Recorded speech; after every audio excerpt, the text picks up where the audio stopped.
FC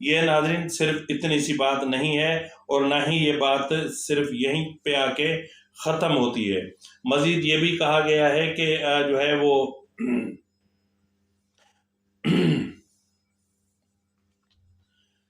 ناظرین خط میں مزید کہا گیا کہ اہم تنصیبات اور غیر ملکی سفارت خانوں اور غیر ملکیوں کو سیکیورٹی بھی فراہم کی جاتی ہے، اور اس کے حوالے سے بھی انتظامات ہمارے ذمہ ہوتے ہیں۔ مزید کہا گیا کہ افغانستان سے ملکہ سرحد پر تعیناتی میں جو ہے وہ اضافہ کر دیا گیا ہے، کیونکہ دہشت گردی کے حالیہ واقعات کے بعد یہ ضروری سمجھا گیا کہ اس سرحد کو محفوظ کیا جائے۔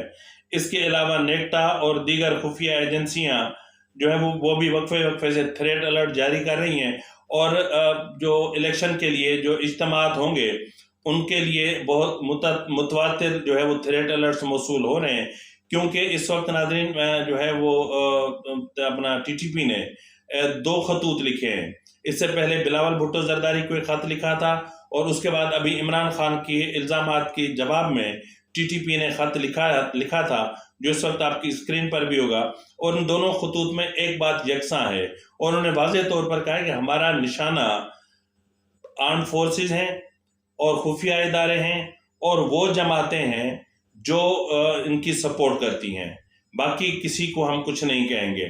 یہ کلیئر کٹ انہوں نے کہہ دیا کہ آرمڈ فورسز ہمارے نشانے پر ہیں۔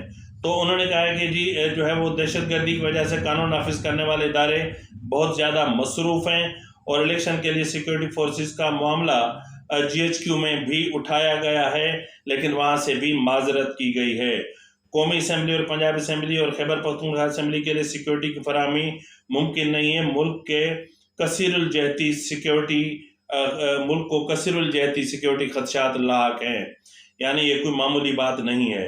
انہوں نے کہا کہ شر پسندوں اور دہشت گرد عناصر سے سیکیورٹی خدشات لاحق ہیں، اور اس سے عوام کی جان و مال کی حفاظت کو یقینی بنانا ہماری ذمہ داری ہے۔ مزید کہا گیا کہ سیکیورٹی فورسز دہشت گردی سے نمٹنے میں مصروف ہیں، اور دہشت گرد تنظیموں نے سیاسی جماعتوں اور رہنماؤں کو دھمکیاں دی ہیں، اور جی ایچ کیو نے کہا ہے کہ سیکیورٹی فورسز جو ہے وہ اس وقت فوری طور پر فراہم کرنا ہمارے لیے بالکل بھی ممکن نہیں ہے۔ اب اس کے علاوہ جو خبر جو میں کہہ رہا تھا کہ وہ میں آپ کو بعد میں بتاتا ہوں، وہ بھی حیران کن ہے۔ اس میں ناظرین آپ کو پتا ہوگا کہ الیکشن کمیشن نے وزارت خزانہ کو ایک خط لکھا تھا، اور اس خط میں انہوں نے کچھ مانگ کی تھی۔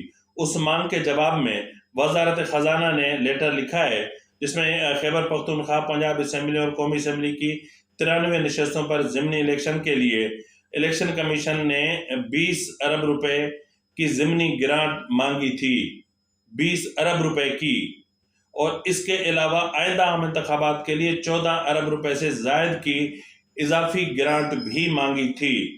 لیکن الیکشن کمیشن کو کہا گیا ہے کہ ملک کی موجودہ اور معاشی صورتحال کو مد نظر رکھتے ہوئے اس مطالبے کو مؤخر کیا جائے، یعنی فی الحال ہم آپ کو یہ پیسے نہیں دے سکتے۔ تو ناظرین اس وقت اگر جس طرح میں نے کہا کہ یہ پیسے نہیں مل سکتے، الیکشن کمیشن کو پیسے نہیں مل سکتے، انتخابات کے لا انفورسمنٹ ایجنسیز کی خدمات بھی ہمیں، آرمڈ فورسز کی خدمات بھی میسر نہیں ہیں، ایف سی اور رینجرز بھی میسر نہیں ہیں، اور ایسی صورتحال میں جو ہے وہ آپ بتائیں کہ جب جو ہے وہ ریٹرننگ افسران اور اسسٹنٹ ریٹرننگ افسران بھی میسر نہیں ہوں گے تو پھر انتخابات کا انعقاد کیسے ممکن ہے؟ جبکہ خیبر پختونخوا اور پنجاب حکومتیں جا رہی ہیں مردم شماری اور نئی حلقہ بندیوں کے حوالے سے عدالتوں سے رجوع کرنے۔ اب دیکھنا یہ ہے کہ یہ معاملہ کس طرف جاتا ہے۔ بات سیدھی سی ہے کہ ظاہر ہے کہ یہ معاملات پہلے سے ہی طے شدہ تھے اور طے شدہ ہیں، اور اب طے پایا جا چکا ہے کہ انتخابات اپنے وقت پر ہوں گے، اور ان دونوں صوبائی اسمبلیوں کے انتخابات بھی قومی اسمبلی کے انتخابات کے ساتھ ہی ہوں گے۔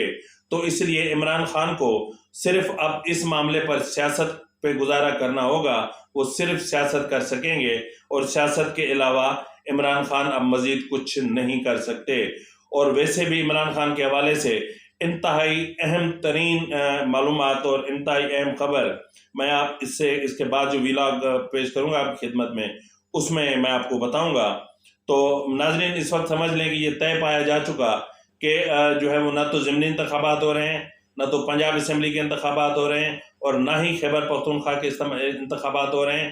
اس حوالے سے دونوں صوبوں کے گورنرز پہلے ہی چیف الیکشن کمشنر کو مراسل ارسال کر چکے ہیں۔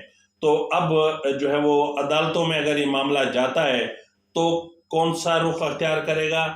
آیا عدالتیں صرف آئین کو دیکھیں گی یا عدالتیں جو اس وقت موجودہ جو ملک کے معاشی اور اقتصادی حالات ہیں یا ان کو دیکھتے ہوئے فیصلہ کریں گی؟